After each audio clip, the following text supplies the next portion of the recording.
Good morrow. Let's read from Glastonbury, shall we?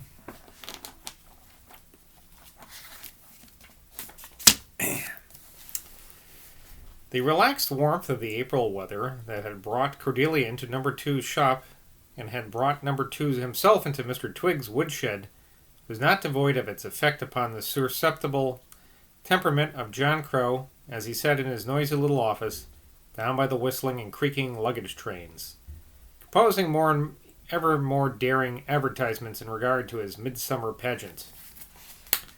He had been working in this hot, dusty little room since 8:30 that morning, and it was now 5 minutes after 11. He looked around. He flung open the doors of the little office. He snuffed the air. The air tasted so delicious that he did not hesitate for a second. If his thoughts had assembled themselves in words, which they did not do on this occasion, the words would have been green sky, air, cool, mud, grass, willows, water, green, air, space, mud. He snatched up his plain straw hat surrounded by a black ribbon. He snatched up his hazel stick with its queer-shaped root handle. The handle of the stick of John's resembled the horn of a rhinoceros, and John, with his incredible, ineradicable superstition, had already endowed it with as much identity, and perhaps a little more, as any young girl pours out from her own soul upon her sawdust-filled dolls.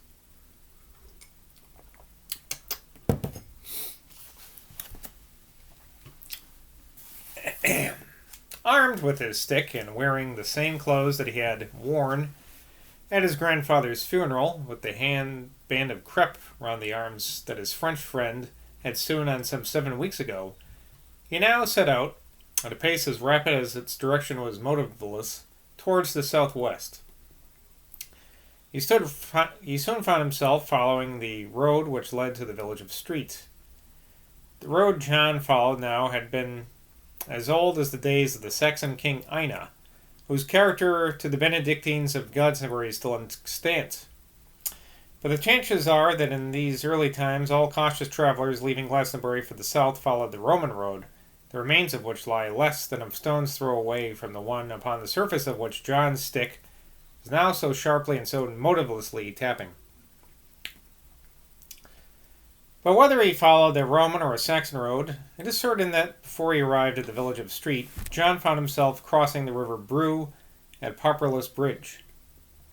Mentioned in a court roll of the second decade of the 15th century at Pons Pernicious, it was from this spot, or near this spot, Pons Perilous, Pontaparlus, that the mysterious personage known as King Arthur threw away his sword Excalibur.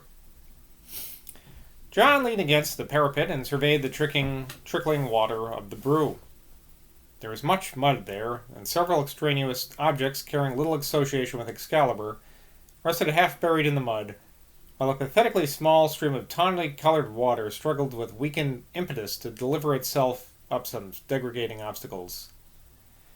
John's eyes, roaming in search of anything that might recover the ambiguous romance that hung about the spot, fell eventually upon a dead cat whose distended belly, almost devoid of fur, presented itself, together with two paws and his shapeless head, that it was one desperate grin of despair to the mockery of the sunshine.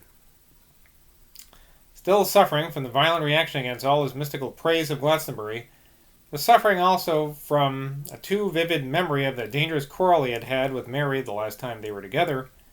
This encounter with the distorted face and upblown belly of this poor corpse caused him a diabolical twinge of mental and even physical misery. A strange vibration of malignant revolt against the whole panorama of earth life took possession of him. What he felt like was this: I would be content to endure a good deal if I could convey to the conscious intelligence of any sort of deity my contempt for the terms upon which our life has been offered to us.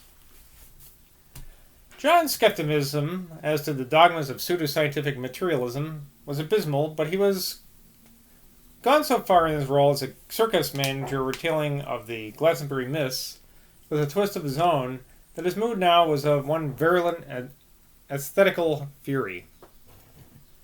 He pressed his lean stomach against the parapet in a bitter sympathy with the hairless belly of the mud, and he replied to the despairing grin of that scarcely recognizable head with a grin of his own that was not less unredeemed.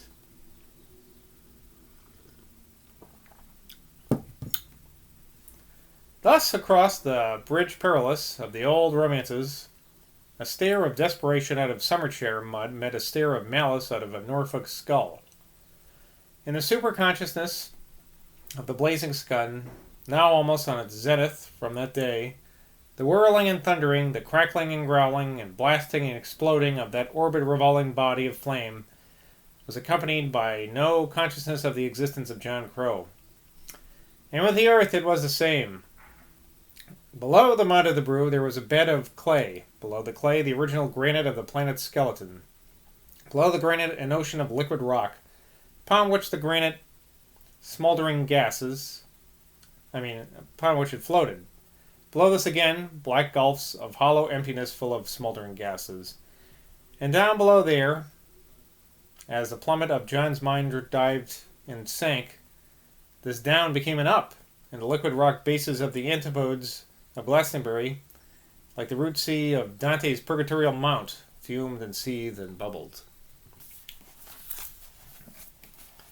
But neither in her granite bones, nor in her fiery entrails, neither in her soft, wet, rank vegetation, nor in her burning sands, neither inward nor outwards, from center to circumference, as her diffuse super-consciousness accompanied the pulses of her material landscape and envelope, and followed the wind of her material revolution, did the mind of the earth grow aware of the existence of John Crow. Nor finally was there much potency enough in the cold fury of the man's Mephistopheleian malice as he answered the mindless despair in the decomposed cathead of the filthy brew mud to draw the least remotest flicker of awareness from the double-natured ultimate first cause of the world. On this particular noonday, not one of the great elemental powers became aware, for the flicker of a single second, of the existence of Perilous Bridge between the town of Glastonbury and the village of Street, or the entity known as John Crow. But the great powers among the natural forces possessed of consciousness no more exhaust or fulfill the innumerable categories of the supernatural than the great powers among the nations of the earth exhaust or fulfill the categories of humanity. There are countless supernumerary beings, all sons and daughters of the first cause, whose meddling and interferences with the affairs of earth have not received the philosophical attention they deserve.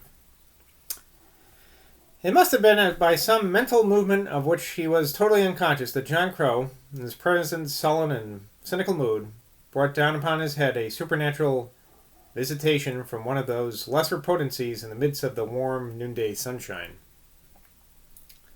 Yes, it must have been by some unconscious mental gesture, or else it was brought upon him by a whole trend of his activity for the last month. There undoubtedly appears in every generation certain portentous human beings to whose personalities some mysterious destiny gives abnormal power, abnormal capacity for emotion, and finally an abnormal closeness to the secret processes of nature. Such an one must that personage have been whose ghostly figure, gathering in itself so many kinds of occult significance, so many kinds of vital life sap, as the centuries rise up and fall away from it, passes still, among us such have the least interest in such things, the familiar name of King Arthur. In all the old books about these matters it is recorded that from some bridge across the Brew at this spot, some bridge perilous corresponding to the Castle Perilous, where Merlin concealed that heathen prototype, whether it may have been, of the Grail, this Arthur of the histories threw away his sword. This particular action of this singular person must have been one that was accompanied by some intense convulsion of human feeling, in his own mind parallel with the shocking of Caesar's mind when he crossed the Rubicon, in Alexander's mind when he slew his friend Cletus, in our Lord's mind when he was in the Garden of Gethsemane. It is doubtless these violent storms of intense feelings and great magnetic human personalities that are responsible for many of these supernatural occurrences vouched for by history and so cruelly questioned by scoffing historians. Perilous Bridge, although on the road to Street, is much nearer the town of its north than the village of the south, and it is probable that most of the refuse, such as the old cans, old pieces of rusty iron, drowned cats and dogs, human abortions, vegetable garbage, tramps' discarded boots, heads and entrails of fishes, brick shards, empty tobacco tins, broken bottles, and so forth, which are to be seen sticking in the blue mud, come from Glastonbury rather than from its smaller neighbor. An overgrown river path on the stream's northern bank, that one may have been a tow path but was only used by casual pedestrians, followed the river northeast where it flowed between Cradlebridge Farm and Beckery Mill, across Glastonbury Heath, under Cold Harbour Bridge by Pool Reed Farm, till it reached the village of Mere. That same path on the Brood north bank followed the river southeast as it flowed under Cowbridge and across Southmore, Kennethmore, Buttonmore, then on a mile between Glastonbury, till it reached the villages of West Lindford and East Lindford. You got all that? Out of the midst of a dazed condition of his senses, John stared down at the abominable despair and the hollow eye sockets of that decomposed cat head. A whitish-yellowish cabbage stalk lay buried in the mud near it. Vegetable decomposition and animal decomposition taking place side by side. The man's senses were so drugged by the sunshine that his mind, as it happened to anyone awakening from real sleep, narrowed its awareness to one single groove. This groove was the suffering that the dead cat must have undergone to stamp such a ghastliness of despair upon its physiognomy. Yeah, you know what I mean. In all normal suffering, there are certain natural laws, such as mitigate what the entity in question is enduring. When these laws are broken, an element enters that in monstrous, bestial, obscene. John began to feel and teal that what the first cause had chosen to inflict upon this cat belonged to this no-man's land of outrage. And an anger rose up within him against whatever power it was that was responsible for the creation of such sensitive nerves in such a torturing world. An anger that was like a saraband of raving fury. He felt that the cat head was exact sharing his feelings. Its swollen hairless belly, its paws that resembled the claws of a bird, the snarling ecstasy of its curse, something at once bestial and eternal in this protest against the first cause which had lifted it from the brew mud. All these things made John aware of that, if, like the Bostonian of the Inferno, he should make the fig of the Emperor of the Universe, this cat head would be wholly with him.